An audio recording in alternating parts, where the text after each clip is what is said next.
It's the final weekend in January, and it's race time. With the pressure mounting on the drivers, Aaron Steele and Felipe Nasr must now control any nerves and focus on the job in hand as they join the impressive roll call of drivers gathering under the hot Florida sun. Before the 24, it was time for Aaron Steele to go into battle in his race. Here we are now after qualifying. Qualifying didn't go so well, unfortunately. We've had a few car issues along the way, but we battled for it, and here's the main event. Now the race, and you know, bring it on now. And we've got some British weather for you. Yeah, who would think? Come to Daytona and it's been literally scorching hot. You know, the whole time we've been here, yesterday was 27 degrees, it was blue skies, sunshine, perfect summer's day. And then here we are today, rain, big heavy Camaro car, and wow, it's going to be fun. In the tricky conditions, the huge 80-car grid headed into the first corner.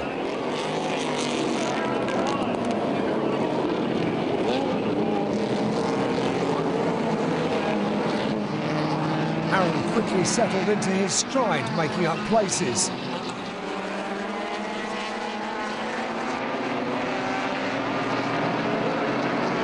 However, his American dream turned into a nightmare as the Camaro's gearbox failed dramatically,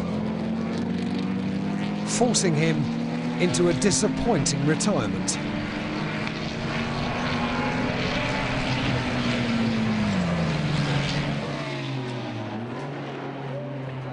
A frustrating end to his weekend. It's time for qualifying. The shortest session on track, but arguably the most important, as the teams have just 15 minutes that will decide their fate for the start of the race. For me, it's just go out there, put 3 or 4 solid laps in, see where we end up. You know, Michael Shank Racing guys do a great job, and the Ford power plant's been really good, but it's a 24-hour race too, so we got our work cut out for us, and this is just the start and beginning of the weekend. For Oz Negri in the other MSR car, 6th place is the best he can do with the new Ford Riley. And with the 06 car stuck in 8th, it's clear to see for Michael Shank it was a hugely frustrating session all round. And the clock counts down. The team makes a routine engine change so they can start the race with a fresh one. But they discover a fault, forcing a second change. We just decided we'd like to change an engine one more time, so we thought we'd have a little fun tonight. The team are now left with only one choice: start the race on an untested engine. A big risk. But it's all right, you know, it's starting from the pit lane is not a big deal, you know, we have a 24 hours race in front of us. I'm sure we can make up some places. Green. So it's all systems go as the race gets underway. Ryan DL leads the train over the line to start the 24-hour battle. McDowell rushes out of the pits to join the fray, but gets caught with the front of the GT cars, slowing his early progress. He's soon closing the gap and starts to pick off some of the slower DP cars. The team make the call to pit as Felipe gets ready to go into battle around Daytona for the first time. In no time, Felipe finds his feet and quickly passes Nick Johnson for 8th. He's soon catching a far tougher challenger in car 90, ex-Formula 1 driver Jan Magnussen. The young Brazilian dives through, using the traffic to his advantage, and is up to 6th place.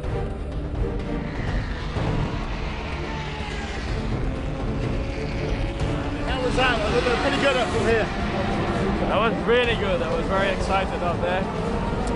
It's a lot more tough than I thought, you know? I never overtook so many cars in my life, never. As the party started off the track, the ferocious battle continues on it, and there is no let-up in the intense pace in the longest night in racing. And it was taking no prisoners.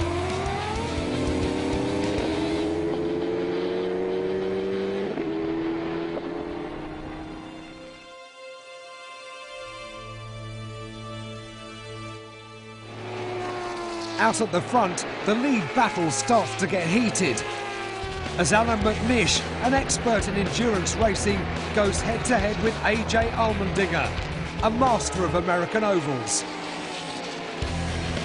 First, Allmendinger leads in car 60. Then McNish makes his move.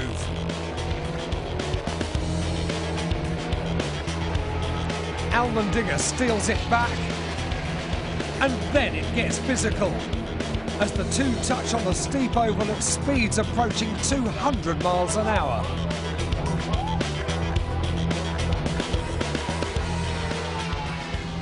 With just over an hour to go, a caution puts car 6 back onto the lead lap.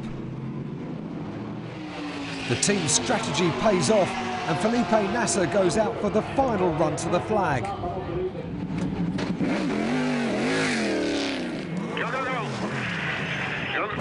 Suddenly, a transmission problem for the 2011 winner, Scott Pruitt, and Nasr is gifted third place and a podium spot.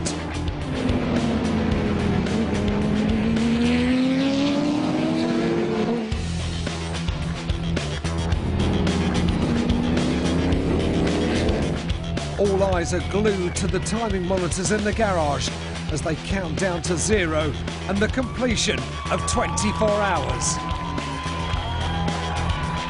A stunning result for the team, their first ever win at Daytona. And Felipe brings his car home to an unbelievable third place in his first ever 24-hour race.